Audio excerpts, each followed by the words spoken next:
Focus my discussion on, which I feel is going to be very helpful in today's changing world for any young professional coming from a hospitality background. So let me go back to 2002, 2001, when I was in my third year in IIM and had the dreams of working in a top five-star hotel chain in the country. And during our days, it was every hotel management student's dream to get into a management training program of a big hotel chain like an Oberoi, Taj, ITC, Park. So he wanted to be a management trainee or a kitchen trainee or a housekeeping trainee in any of these top hotel chains. That was what our world was all about.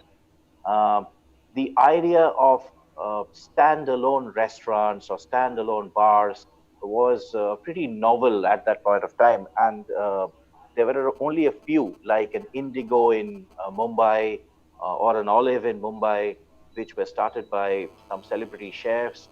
It was very, very novel, and they were also not looking at fresh hotel management pass outs at that point of time. So our focus was all into getting into top hotel management, top hotel chain. Now, over a period of time, I somewhat clicked and I got an offer from Shaw Wallace Distilleries, which was one of the top distilleries in the country at that point of time. And they had brands like Royal Challenge, Antiquity, White Mischief, and I got an opportunity to work with them in Mumbai as an on-premise executive. On-premise, let me put it very clear, are those set of accounts which are hotels, restaurants, bars, pubs, gymkhanas, and clubs. So these are the set of accounts that I used to handle in Mumbai for the set of brands I mentioned for Shaw Wallace. There were mm, um, it was why I got in out there, or they considered me for this role, was they felt that a person who is well versed with alcoholic beverage as far as knowledge is concerned, if he gets into our organization, he will be able to understand the psyche of a food and beverage manager or of a restaurant or a hotel, and it will be better for him to deal with them and promote the brands, talk about our brands, and sell the brands and undergo different kind of activations that we plan to. So it will be a better understanding. So I was kind of a person who now was from a hotel background and going to sit on the opposite side of the table and deal with the F&B guys in the industry. But what happened was actually that I got an opportunity to understand the alcobev industry, the hotel restaurant business, in a much greater detail. If I would have worked in a hotel, I would have been able to know the hotel operations in detail. But this particular job opportunity allowed me to know the industry uh, of hotels, restaurants, and how the industry was changing. What are the latest trends? What are the latest beverages which are in fashion? What are the cocktails in fashion? In much, much greater detail. So it was a huge, a sea of opportunity, a sea of learning opportunity for me. So I kind of grabbed it with both hands. And that's how my journey started. Eventually, I moved on to Diageo, handled brands like uh, Johnny Walker, Smirnoff, then Bacardi. So it was a kind of a, let's say, dream journey for me. And I worked across country. I worked with in Bombay, I worked in Kolkata, I worked in Delhi, uh, and that was simply outstanding. And gradually alco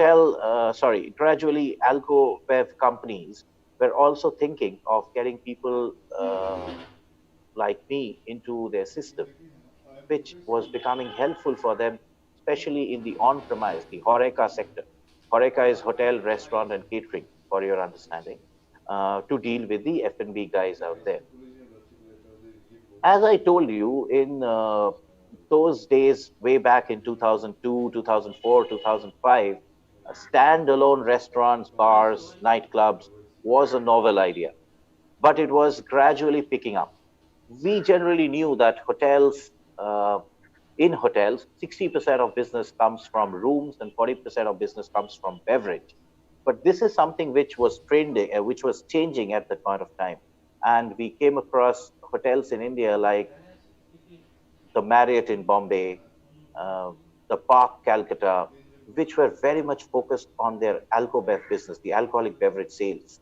And the Marriott in Bombay used to be the number one beverage selling outlet in the beverage selling hotel in the entire country.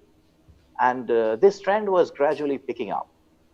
Hotel chains were also thinking that we need to be a big beverage selling outlet because that helps in getting more revenue. And that's why they were focusing on that, resulting this huge revenue generation was all not only making them profitable but also changing the image of the hotel, because the hotel was being perceived as a happening place. People wanted to be in that hotel. People coming to traveling to Calcutta would like to stay in Park Hotel because they have happening outlets like a Tantra, a Roxy, uh, and they felt that the I am staying in the heart of the city and I'm get to see the nightlife of the city. And it was a lot of good vibrations which were coming and great revenues for the hotel as well. So these outlets like Roxy or a Tantra or a Reflection in Marriott, they were very different from a traditional hotel setup. Now, these outlets used to have very limited finger food offering for the guests, and they were more focused on beverage sales. So your white spirit used to flow like anything. Uh, the bartenders were doing their showing their skills with some uh, flamboyant styles, and there were player bartending which was happening. So all of this made uh, these hotels very, very different from others. Now, for a entrepreneur to start a hotel is a very, very say a difficult task because it's a huge cost which is involved in it. So gradually, people thought of coming up with outlets which are more or less like a Roxy or a Reflection, or even not exactly a food joint, but more of a nightclub which can offer something more than a nightclub, or say a cafe during the day, which gets converted to a nightclub post 8 o'clock, 9 o'clock. Even we came across an outlet in Mumbai called Provoke Lounge, which used to be, say, a garment store during the day, which used to get converted to a nightclub post 8 o'clock. So these kind of, say, opportunities or these kind of stuff was coming into the industry, which was very, very unique, very new, which consumers have not seen before. So that was the trend of standalone which started and which gave rise to a huge number of outlets like Lush, Provoke Lounge, uh, and so on in across the country. And especially this was led by cities like Mumbai and Delhi in particular. But gradually, we found that this whole idea of standalone kind of took over the traditional idea of hotels in a big way. And what now we see is a hell lot of outlets like this who are not only one standalone in a city, but now they have become standalone chains. The best examples are a lot of the drinks. They have number of outlets in Delhi. There is in Pune. They're opening up in Kolkata. There is an outlet called Papaya, which is a trendy fusion food joint by the name of Massive Restaurants. They have an outlet called Masala Library in Bombay. Then you have Jugheads, which is a very it's a drinking joint, not uh, big on ambience. It's a very basic ambience that they have, very basic setup, but they have some 9, 10 outlets in Mumbai. Then obviously the most spoken about outlet, which is Social. So you have a Social Mumbai, you have a number of socials in Delhi, which connects to consumers, take back to their college days, which is very, very informal. You can get a flavor of Bombay sitting there in Gurgaon in Cyber Hub.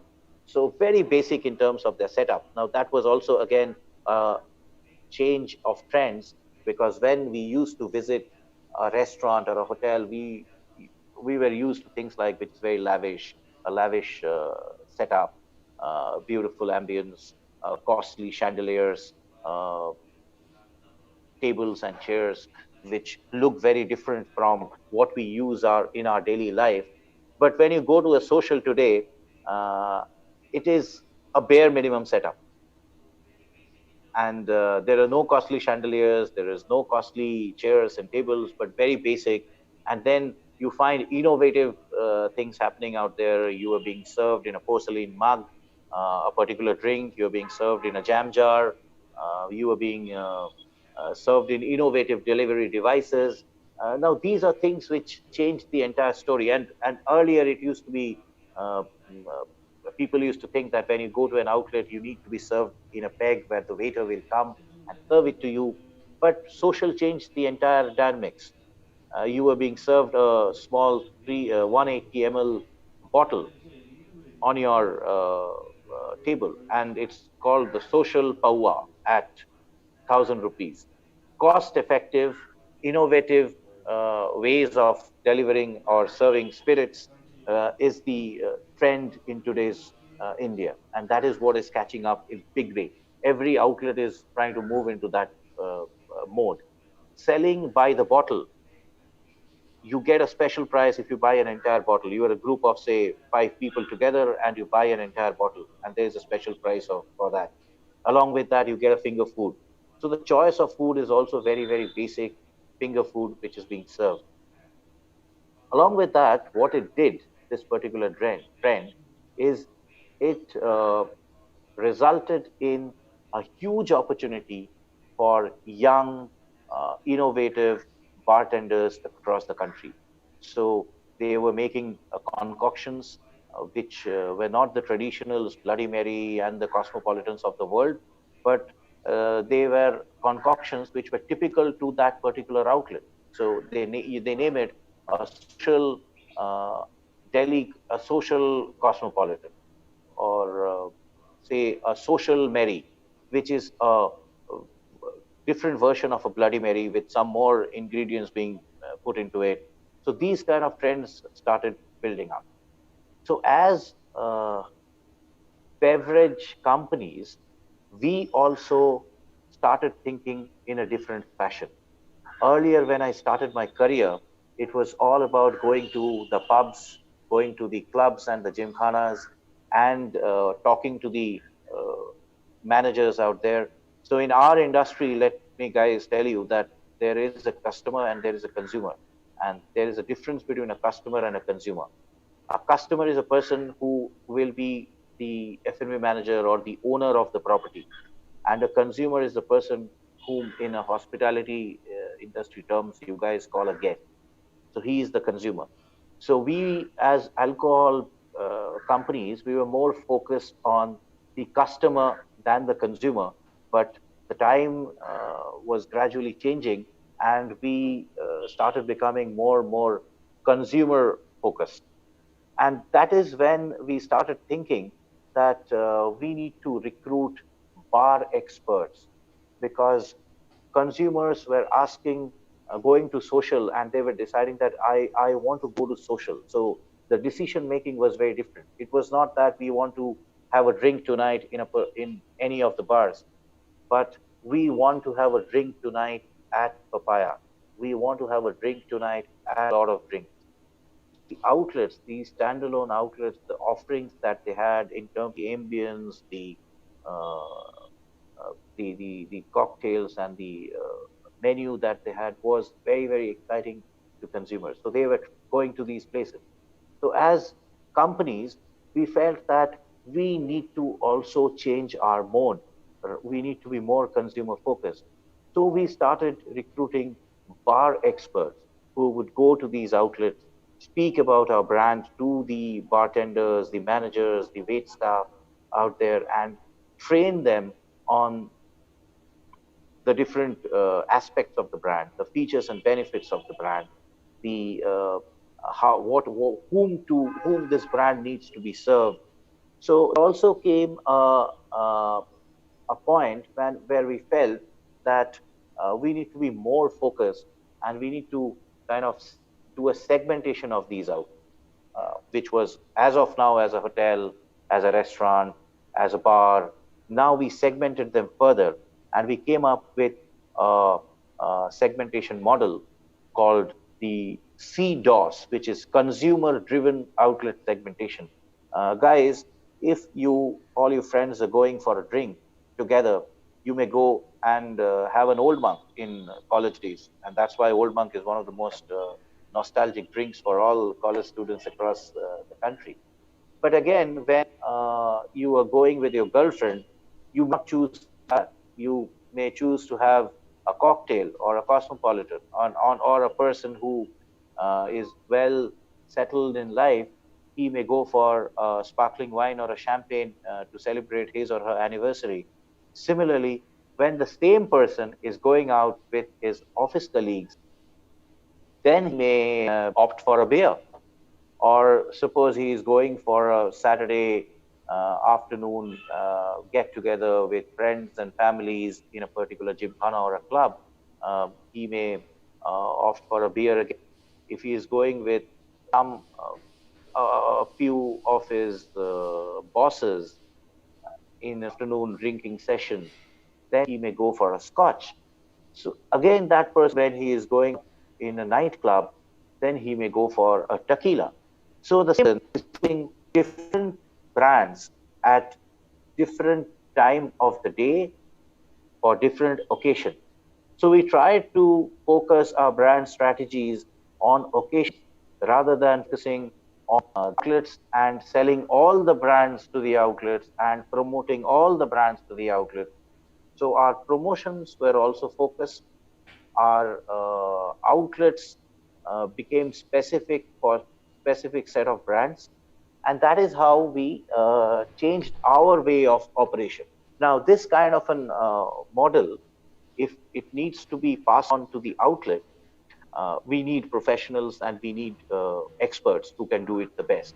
So we started hiring bar experts who would go to the outlet and tell them that how Jim Beam is to be served, how what kind of a mixable drink it is, which are the best cocktails which can be made out of Jim Beam, and how you should offer it to your consumers, how it will help you to enhance your sales in the outlet. So that's how we started. And say again, we move into a luxury bar. There we started promoting craft gins like Roku. What is the signature serve? So when a person orders a Roku, how it needs to be served to you. So all these things started being promoted, and it kind of opened up a new avenue for hospitality students across India. And today, if you talk about companies, not only us, but a Diageo, which is the owner of brands like Johnny Walker, Smirnoff, Black and White, VAT 69. You talk about a Pernod Ricard, which is the owner of brands like 100 Pipers, uh, Shivash, Glenlivet, all these companies, and even companies like a Jack Daniels, Brown Forman, they hire bar experts from the hospitality industry and use them in different hotels, restaurants, bars across country, and they help these companies as well as the bartenders to develop their skills and to sell the right brand to the right consumer in the right occasion. Uh, so we also started something where we can get these bartenders under one umbrella, give them the necessary training, train them for the future, and where these bartenders also feel that they are a community where alcoholic beverage companies really care for that community, and we care for their development. So there are different programs which came up. We have a program for bartenders called the Blend. Diageo has a program for the bartenders called uh, Diageo Bar Academy, which is doing very well. We are connected to at least 1,000 bartenders across country. We send them learning materials time to time so that they can develop, because these bartenders work for a particular bar for some time and they move on to another bar. But for them, it is not about where they're moving, but they are important to us. and that's why we impart training to them. And it often happens that over a period of time, these bar professionals have been on board with us, have been on board with other liquor companies and helped them in developing the strategies and passing on the message and the right brand knowledge to the other bartenders across the community. So that's a huge opportunity for the hospitality students who are specializing in food and beverage in today's world. Apart from that, this opportunity always lies that a person who passes out from a hospitality college, he moves into an MBA college, does his MBA, and comes and joins an Alcobev company. But what I would like to say is that uh, working in a hotel, working in a standalone, working in an Alcobev company is not only the scope of a hospitality student in today's world. The scope is immense. It's a huge horizon to explore for a hospitality student. Traditionally, we used to operate on a model which is called, we generally operate in two channels. An Alcobev company operates in two channels, which is an off premise, which are the retail shops like your wine shops. You have XYZ wines in Delhi, in Bombay, in Calcutta, in all the cities across India. And then there are the on premises, which are the hotel, restaurant, bars, and all these type of joints. But today, this is also changing. A traditional off-premise is also changing in a slow but in a steady fashion in India. So people who are from Hyderabad or Bangalore or certain outlets or from Delhi, for that sake, you have come up, there are outlets, retail outlets, which are walk-in outlets. A consumer can get into the outlet, get a touch and feel of the brands, and he get a hands-on brand experience. And today we have professionals standing out there as well, who is telling the consumer about a particular wine, why he should have this wine, and what is the occasion for which he has come to purchase a wine. And they are suggesting a wine as per his occasion, as per his budget, as per the food that he has, or the dinner that he has planned tonight, or the lunch that he has been planned. And these are not regular people. They are again trained in trained in wine and spirits, and they are operating out of these retail chains and helping the consumer to buy the right kind of product. So this again becomes an opportunity for an hospitality profession, which was out of question, say, not even 20 years back. This was out of question some 5 years back also, which is a huge opportunity. The other is on premise, which I have already told in detail. Then there is another segment which has come up in a big way in recent past, and pandemic has been another, say, instigator to that channel, that is called home premise. A lot of people are scared today to go into a restaurant or a bar, and they're not very comfortable with people out there. But there is something which has come up called home premise. Now, how will you cater to an home premise? This is where an hospitality student can put on an entrepreneur's hat and think of something innovative. How can he provide a solution where I am throwing a party at home with 20 people, 20 people coming in, my own guests? How will I cater to them? So it's a one-point solution where he provides the finger food, uh, he provides the necessary glassware, a bar setup, which is a modular bar, which is set up at a place, and the he only will get the liquor and the mixture, the mixers for him, and there will be a professional bartender who will serve them. Once the party is over, everything will be wrapped, and that person will push off. A lot of people are operating such kind of companies out of Gurgaon and Mumbai in today's world to cater to such needs of wealthy people and people who throw parties at quite regular intervals, and they are being served in this fashion. So this is a huge opportunity, and this is going to grow with time. And this is something which you guys should look into. My whole objective of talking to you is that today a hospitality student is not only restricted to hotels and aviation. Their opportunity is massive. They can work, they can think of opening up their own company and cater to such needs. The another big opportunity in India today is wedding in India is a very, very, very big thing. So we often call it the big fat Indian wedding. And that is across. It is not only restricted to northern part of the country or anywhere else. You go to southern India, I think Hyderabad, Telangana is one of the largest liquor alcohol consumption markets for us, and I think they celebrate every occasion of their life with liquor. In North, a wedding without alcohol is actually a no wedding. So that opens up another huge opportunity for hospitality students. Earlier, we often used to think that if it is a wedding, it will happen in a hotel and a hotel banquet. But today, gone are those days of hotel banquets. Today, we have standalone banquet. Forget about standalone restaurants, standalone nightclubs. Today, we have standalone banquets. So people operate those banquets only to host wedding parties or anniversary parties, and those parties are all with liquor. That itself is a big opportunity and more opportunity to work for a hospitality student. Wedding gives rise to wedding planners who would plan the wedding. Again, a hospitality student has an edge out here when if he turns out to be a wedding planner.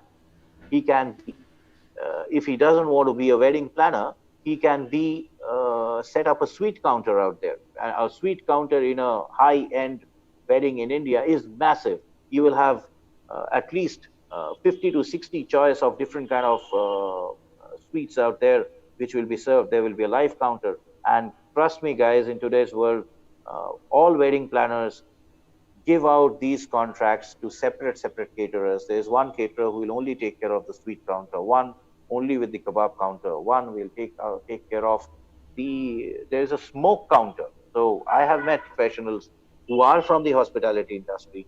Today they're only supplying different varieties of hookahs in weddings and high-end parties. So you ask any kind of flavor from them. It's a strawberry apricot concoction. They're doing that and making huge money. That's another opportunity. Wedding itself opens up 10 different possibilities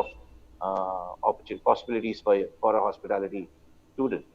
So I feel not only this, but a hospitality student moving into uh, areas like in today's world, a lot of company works, they don't have their own office. And that's why there are organizations like WeWork and CoWork. Now they take up spaces and they rent that space to a company. I am an individual who want to work, who have my own company. I have 4 people. It is very difficult for me to hire an office and pay rent for that. So I hire 4 workstations in co-work space and operate out of there.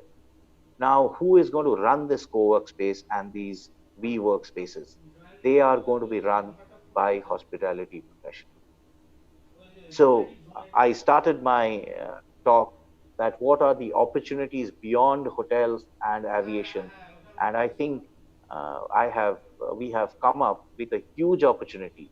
Apart from hotels, there are standalones. Apart from standalones, there are opportunities with alcobev companies where you can be beverage experts and help the companies grow their business, train the bar professionals. You can definitely set up your own bar. And one of our super seniors, Young Lama, I want to name him because he has 2 bars in India today. And one of his bars has been one of the best bars in the world, has been awarded one of the best bars in the world. He operates out of Delhi. He has 2 bars, which is uh, uh, Sidecar, which is the one which has been awarded, and the other bar is named Speakeasy. So he is doing fantastic, and we work with him quite often. He's a superb, extremely professional, knowledgeable bartender who help us carve our strategies for the market. So that opportunity is out there where you can open up your own restaurant and bar. But even if you move out of this hotel, restaurant, bar space, there is opportunity of coming up with a standalone banquet. There is an opportunity of coming up uh, with your own wine shop. Even if you don't, you can work out there as a professional, as a wine expert, as a beverage expert, and you get paid quite well out there. And these are going to come up more and more. And I am sure within a period of 10 years from now, the concept of these traditional wine shops will completely vanish from this country, at least in the metro cities. And then you will have these kind of experiential wine shops where a person will go and they will be guided by a professional like you guys, and who will tell them that what to buy and what not to buy and what will suit their occasion. So that is an opportunity. And then opportunity of catering to this home premise through different bar setup, different solutions, a one-point solution to host a party at home. Uh, and also spaces like WeWork and CoWorks and more such companies will come up.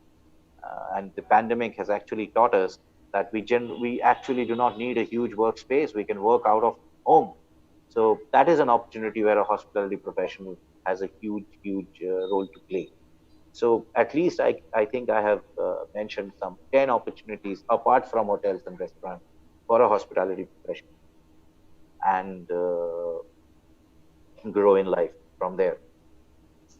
Indeed, Mr. Costa, there's a lot. I mean, when you talk about hospitality, it is like endless opportunities. I have a question for you, Mr. Costa. Like when we talk about like a beverage, which always helps to create quick revenue, as well as to talk about a little bit of facts and figures, which has got a lot of contribution towards the sale. What's your thought on that? How could a beverage boost up the sale in terms of the graph margin? What's your thought on that?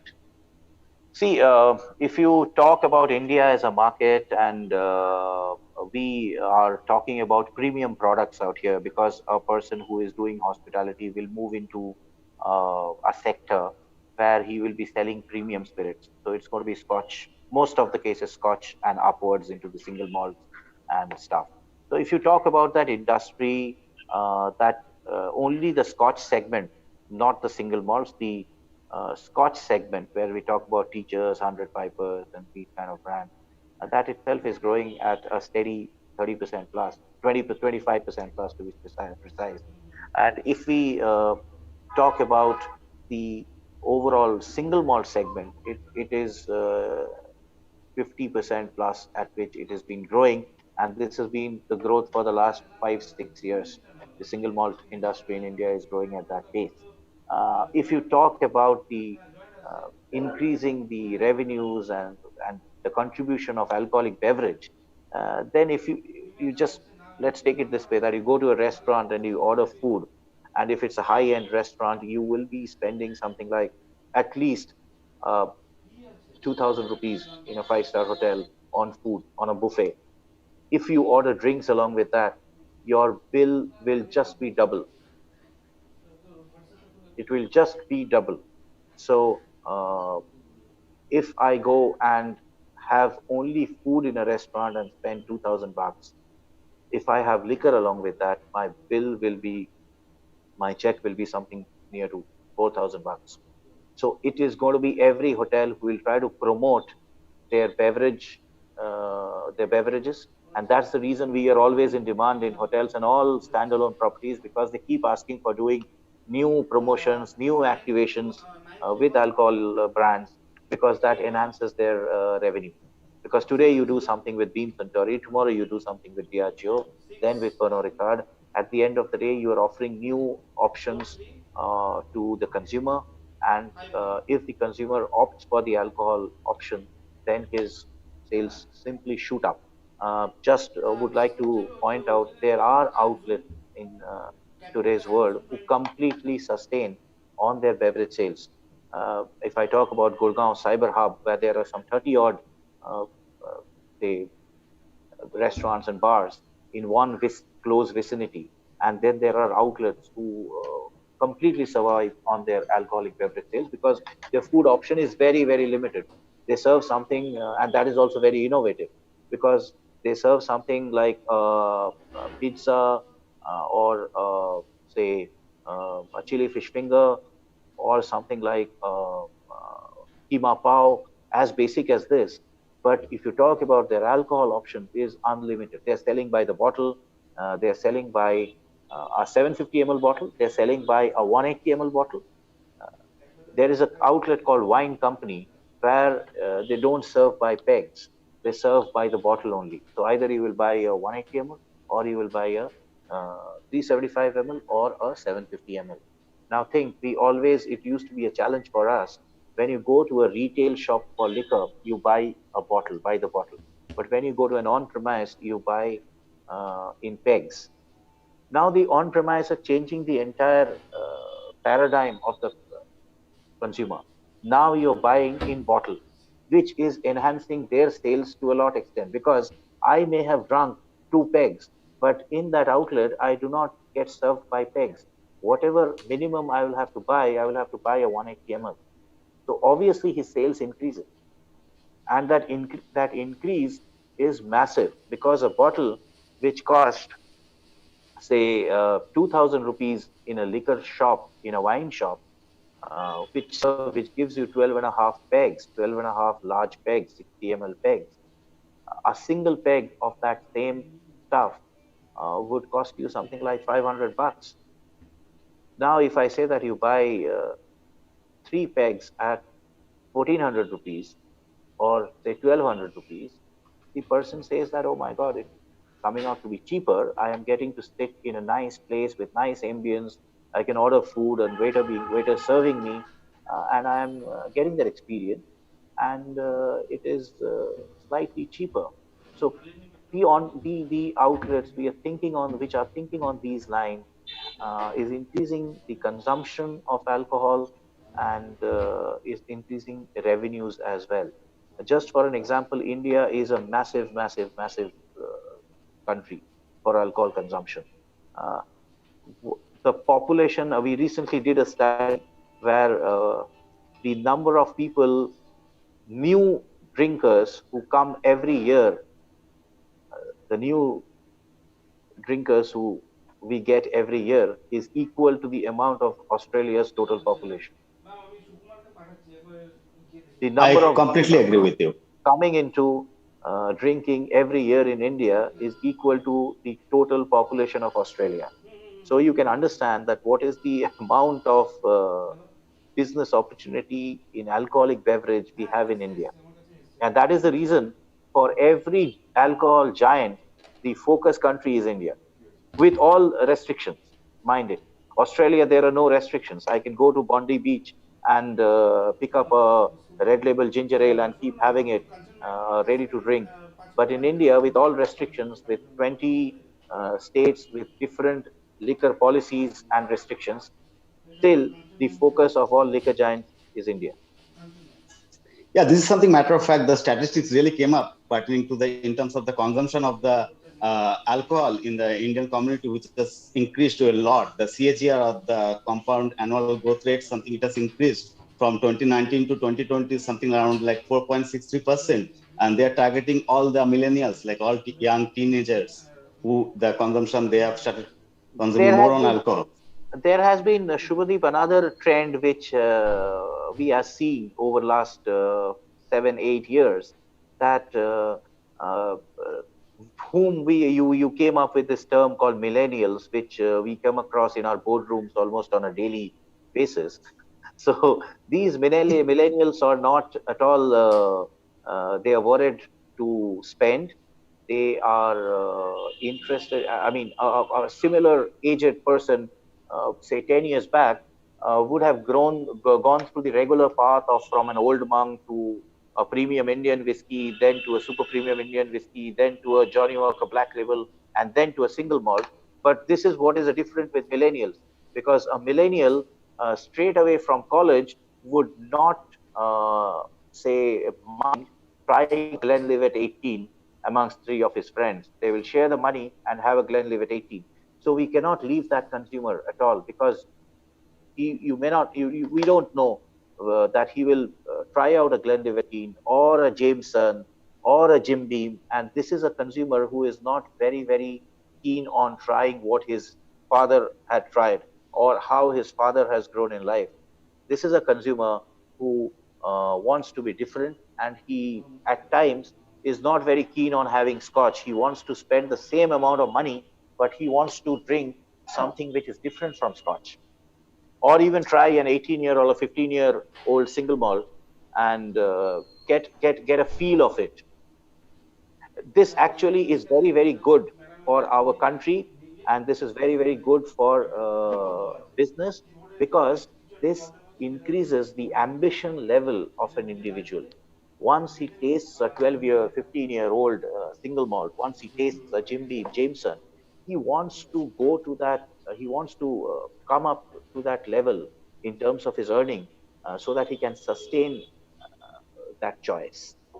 So that's something which is very, very good, and we as marketeers need to be completely focused on this and keep a close eye on how these millennials are kind of moving from one brand to the other and how they are behaving. Completely agree with you. Like in today's generation, lots of experiment have been happening rather than I restrict myself with my regular alcohol. One thing I would like to ask you, Mr. Kostov, like from a student point of view, as a part of the curriculum, we talk about a lot of attributes of an individual in terms of the loyalty, honesty. As you said, like in your profile, like you have come across in between these past 2 decades, like come across a lot of people, tradition, culture, and the sales ability. How do address this future budding hoteliers in terms of how would you accumulate their attributes and they could showcase the same on the floor when actually they go back to industry? A great point. Thanks for coming up with this point, Shubhadeep.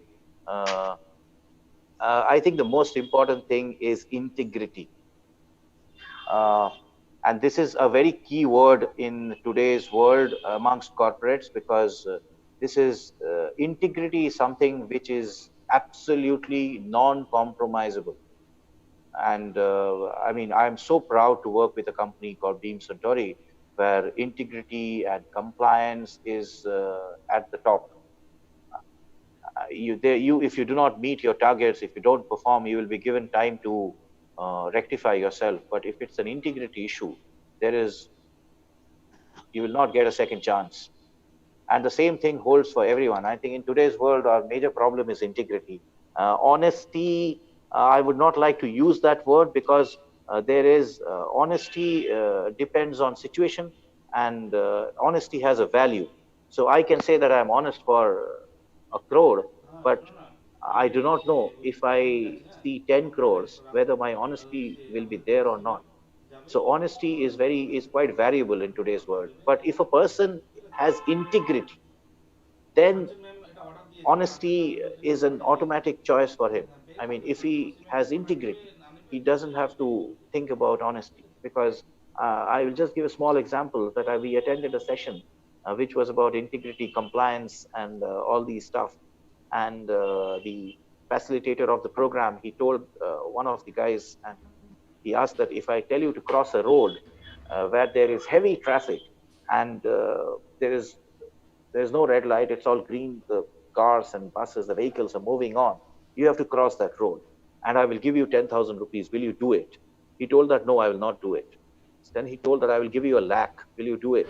He told that no, I will not do it. Then he told that I will give you a crore, will you do it?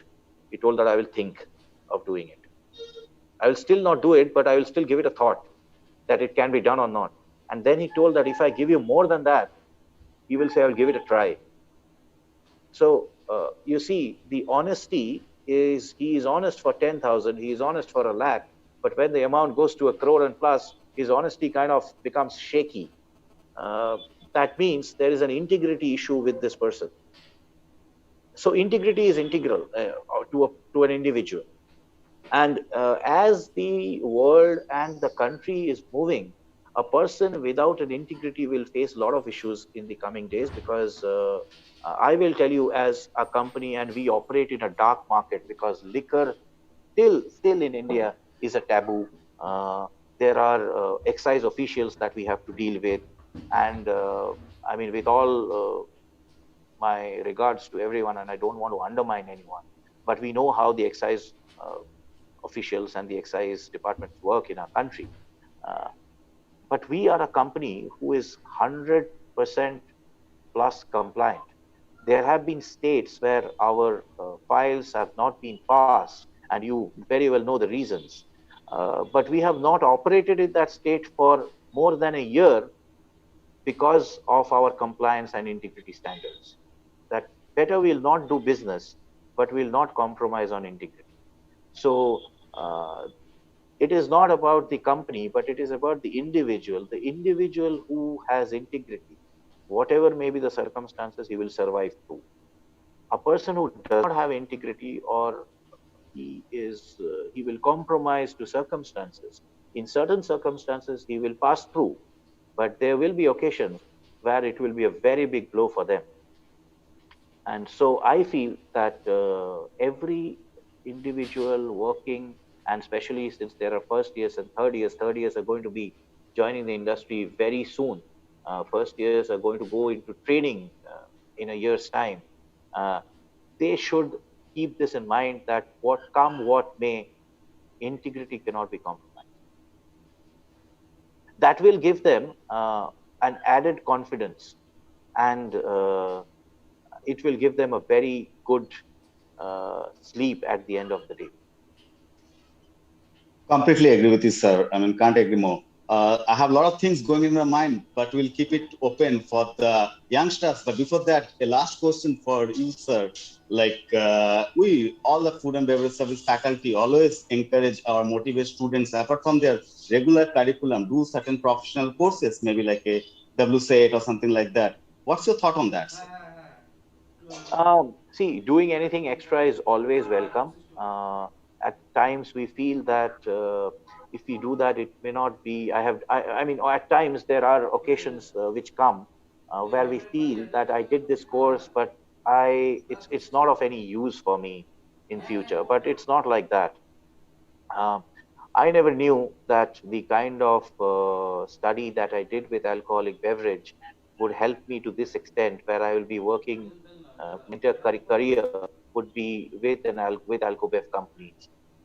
So I felt at one point of time when I joined Park Hotels and was working as a manager trainee, that this knowledge will. I studied a lot more than what was required, but eventually it all fall in place, and it really helped me. So anyone who is doing any extra course, I would encourage them to please go ahead and do it. Just please check that whether that will be relevant for the future or not. So you guys need to have a, say, vision that how the industry is changing, what are the trends, and if I do this 5 years down the line, this is going to be useful or not. So when we were kids, just pass out of after class 10, uh, our seniors, and I mean our cousins who were senior to us, our parents, they used to tell that you go and learn GW basic in computer. Now that had already become obsolete at that point of time. So that is some. If you do those kind of things, which are already have taken a backseat and the world has moved ahead, then better don't do that. But if something which is novel and which you feel, or when the students consult you, and it has a future 5 years, 10 years down the line, please encourage them, and I will encourage the student. Please do such kind of courses. It will be uh, feather in your cap moving ahead, even if it feels that now it's not of any use, but it will help you. There are a lot of courses available like that over the with different institutes. There is online. There are at time part-time classes which happen. But yes, please do that judgment that this is of use in the future years, or a lot of people have already done it and it has become little, say, old school. So I would not encourage doing an old school course, but doing something which has value for future. Absolutely, and something they will understand the value of it eventually and gradually. Would request Anirban and Harsh if they have some question for sir to be addressed to. Yeah, I had a question, Kaustav sir, from one of the first year students. Now, boys and girls are pretty fast today in their understanding what they want. Now, the question that has come up to me is like, if these people are planning to become a professional bar guy, like they skilling two minds, a bartender or a sommelier, but a career in beverage. So how do they prepare themselves from year one itself? I think the best thing is when they should first go to the industrial training. The industrial training will open up avenues for them, and a lot of people who join first year and they are very focused that they want to be a chef, but when they go to an industrial training, their complete focus changes, and maybe he will come out of the industrial training thinking that he wants to be a food and beverage professional or a housekeeping professional. So I think that the first year student should be very excited and be, be focused and look forward to the industrial training, because that is where they will get to know what the industry is all about. At least a glimpse of it will come to them, Absolutely. and that is when they should decide that what they want to do. As far as professional bartending is concerned, it is a huge opportunity in today's India, and after doing the course, completing the course, if they live their dream and their passion in bartending, then there are a lot of places across country where they can go and they can train themselves. There are uh, I mentioned Yangdup in the earlier today.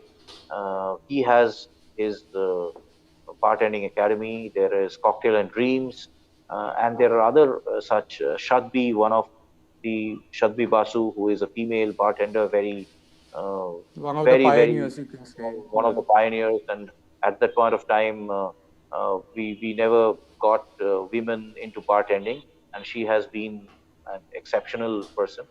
She's a very good friend of mine. Uh, so she runs her academy. So there are a lot of places where you get to learn and you get to get exposure also to perform your skills. So, but this is something where if a person is passionate about bartending, he will only be able to go survive and succeed. Consistency is the name of the game. Yes, he has to be very consistent because Bartending, someone who is into kitchen and who is into, who has the obsession of becoming a chef, are little different from being a marketeer or being a salesperson, because in these streams you need a lot of passion, and you have to continue with that. There will be a lot of challenges that you have to face, but you go through it.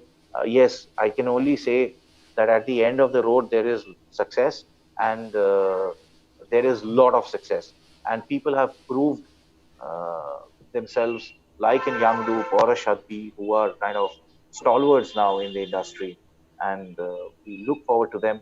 They not only are into bartending, but today they are entrepreneurs. They have Yangdup has his own restaurant or bars.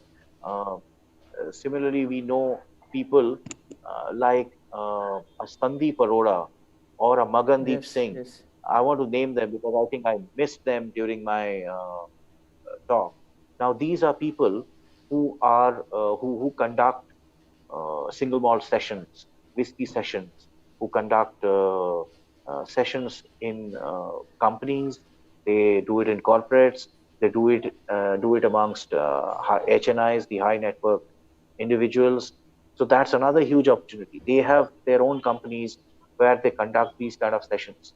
So a lot of corporates today, after their meeting or after their boardrooms, they end up in a whiskey understanding session or a whiskey evening where the Sandeep Arora and the Magandeep Singhs of the world. There's another guy called Anand Chintamani who come to know about Uday the Balji has come up a lot. specialities. Yeah, there are a lot of people. So that is another opportunity which is there. So they talk about the uh, character of a whiskey coming from Islay in Scotland, Highland, how an American whiskey is different from a Scotch whiskey, why a Scotch whiskey needs 10, 12, 15 years of maturation, and why an American whiskey needs only 4 to 6 years of maturation. Um, they talk about these things. So that is another opportunity which is there, Right. and uh, that also people can pursue. But again, I would say along with the, I mean, a chef, or nowadays we call these bartenders not as bartenders or beverage professionals, we call them our beverage chefs. Beverage chefs, cocktail chefs. Yeah, these are the terms which are Because they coming up come up now. with beverage chefs, because they come up with concoctions like that. I mean, I would refer to outlet in Gurgaon, where it is a very trendy, fashionable outlet, both in terms of food and his beverage offerings. And they have these beverage chefs who come up with these concoctions, and we alcohol companies kind of have activities over a list of cocktails made by that special that chef, and we put it in a card as a communication on every table, that these are the concoctions made by the beverage chef of this particular property. This is his name, and promote that person.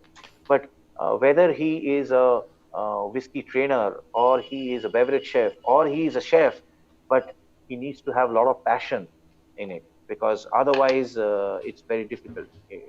These are like a musician. A musician has to Yes. be passionate about music.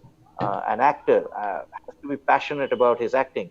And I would refer to one of our batchmates, Ashish Bhatia, who has been passionate in his life about his acting, and today he's in Bollywood. You can see his web series is being a part of a lot of web series and stuff coming in. So it was his passion that he wanted to do acting, and today he's pursuing his passion. So similarly, I think a beverage chef or a chef or a whiskey trainer need to have that passion.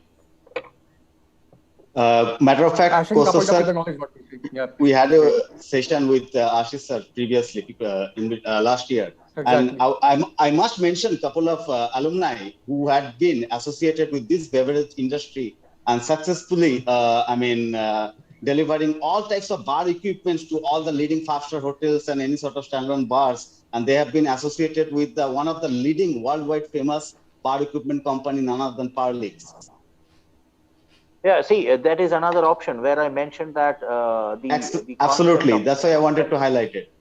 that we can get into. And in fact, I came across another hospitality professional who was working with us in Diageo in the past, and then he moved out of it, created his own company, and today he is a supplier to all the leading these standalone chains, where he supplies all their nitty gritty stuff, from a napkin holder to their uniform of the staff, to the cutlery, to the crockery. He's a supplier of all of that. So, see, a standalone restaurant is not a five-star hotel.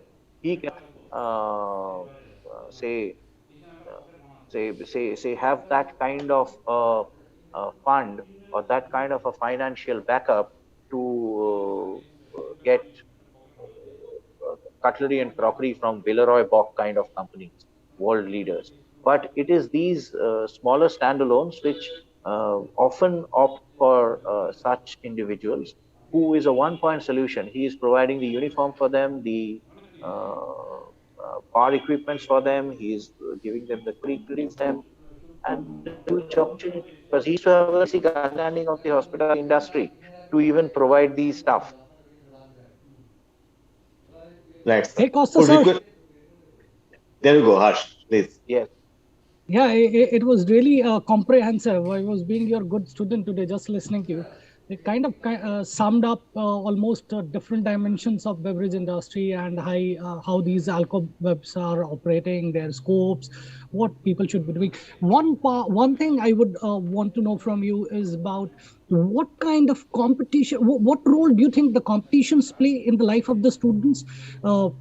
And how it can benefit, and how is these alco webs or alcohol marketing companies? I remember summer 10 15 10 to 30 15 nearly 15 years ago, there were a couple of beverage companies. They had quite a number of competitive events. Bacardi had one, and so like that. So what kind of competition, professional competitions platforms are available for the students, where they can go, they can try out their learnings, and they really can excel?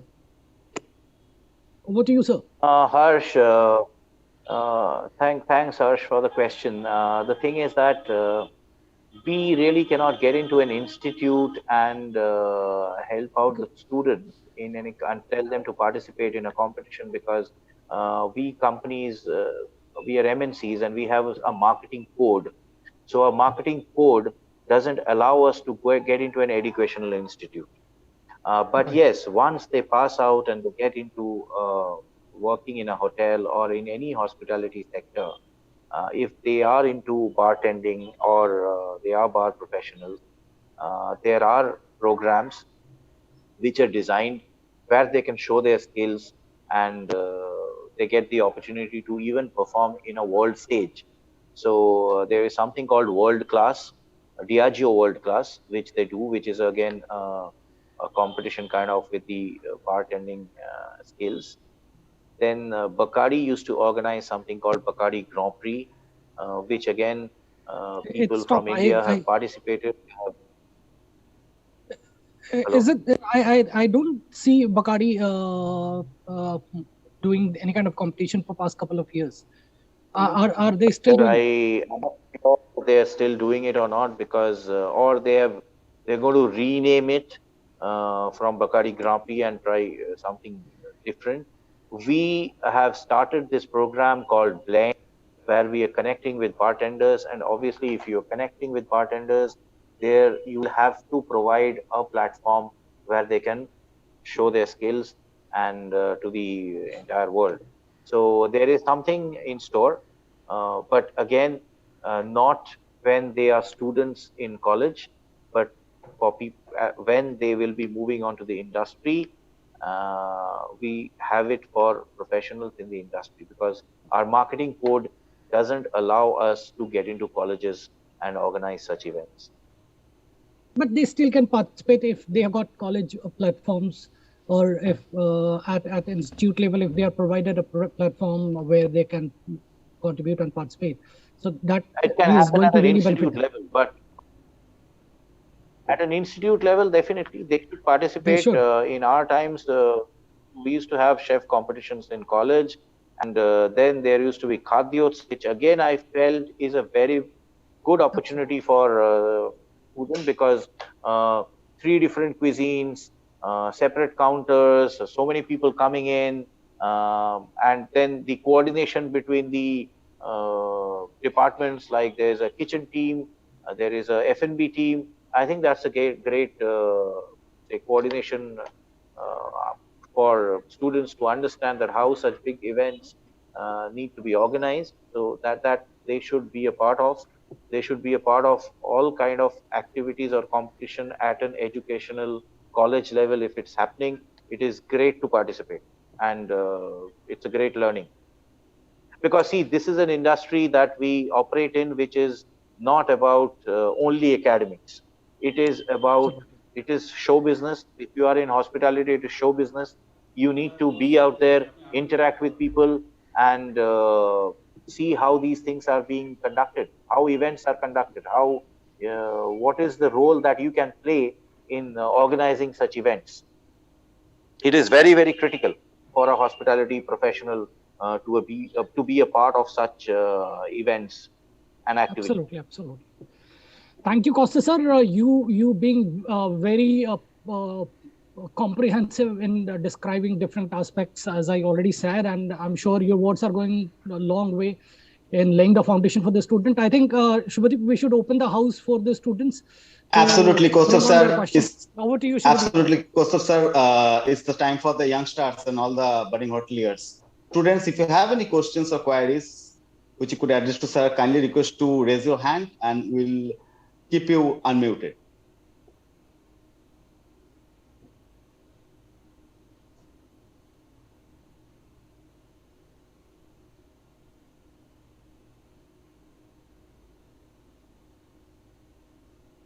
I would again request students if you have any questions or queries, if you have anything in terms of learning or anything, please feel free to ask. Don't hesitate.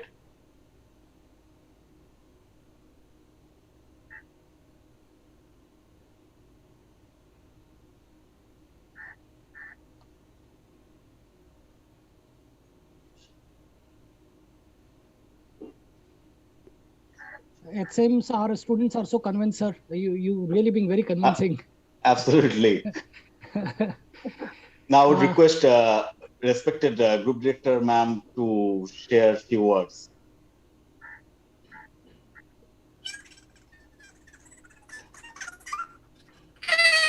Ma'am, we can't hear you.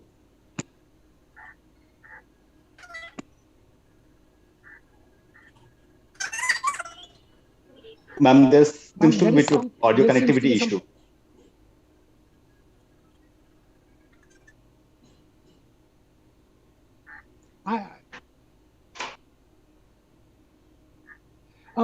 Meanwhile, ma'am is trying to get us connected with Costa sir. Costa sir, if the students want to connect to you, how they can, what platform they should follow to connect with you? Thank you very much, Kaustav. That was really very useful. And what I feel is absolutely no learning goes amiss, So if you are passionate about something, that is definitely going to create a lot of new gateways for you, provided you have put in a lot of effort to follow your dreams. It's not just about dreaming, it is also about doing to have your dreams come true.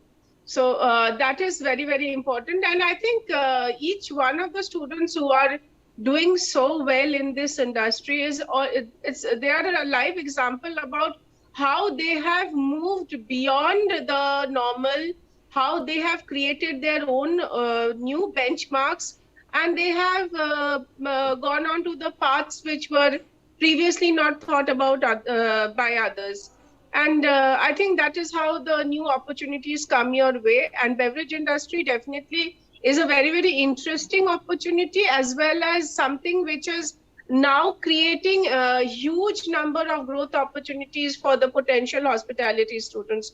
So I thank you very much, Kaustav, to share your thoughts on this. And let me just also tell you, Kaustav is not just passionate about beverage. He was also a very passionate learner of food also. So he has actually doubled up as sometimes giving guest lectures on food itself for IEM students. So as I said, no learning ever goes amiss. And there have been many instances where students after the college hours have stayed back to practice flaring, more of specific bartending activities, and the results always paid. I still remember people like Wilbert and Crystal, who used to stay back, and I could always hear the glasses smashing in the forecourt area of IAM. But as I said, students, if you are really passionate about this industry, there are lot of opportunities in your way, but definitely you need to stay focused and you need to keep doing things that will take you forward. Once again, thank you very much, Kaustav, for sharing your views with us today. Hopefully, we will meet again in another forum. Thank you very much, ma'am. I just want to mention that what you told, that if I still remember those days where I was preparing for the trade test for OCLD, and there were holidays during that time, and I used to come in the college, and he used to be always coming and tasting the food and give me the feedback that what needs to be improved. So guys, I can only tell you that if you show that passion and interest and hard work, uh, she will always be there to help you guys to go through. And I started the session with telling this, and again I would like to reiterate that whatever little success that I have got and whatever I am doing today, a lot of that credit goes to revered Maitri ma'am. And please, I'm very thankful to her for everything that she has provided. The motivation and the support was outstanding. Thank you very much for everything, ma'am. And students, it's a sea of opportunities for you. Don't restrict yourself to anything. Just follow your passion and be expressive. that's another thing which I would say, that express yourself, and express yourself to ma'am and the faculty, wonderful faculty that you have. Express yourself, be expressive, and follow your passion. There is a huge opportunity in this opportunity full country and abroad, because Indian professionals are not only restricted to India, but they are preferred across the globe. So that was what all I had to say. Thank you, Costa sir. Thank you once again. And So last we conclude, like, cheers to beverage. cheers, cheers, Absolutely. cheers. Celebrate Cheers. life every day, everywhere. Absolutely, absolutely. Thank you so very much, sir, and have a wonderful weekend ahead. Thank you, and wish you the same. Thank you, Kaustav sir. Thank you. Thank you so Thank you, much. Costa sir. you, We'll connect thank Thank very you, soon. Kaustav. Thank you, thank you.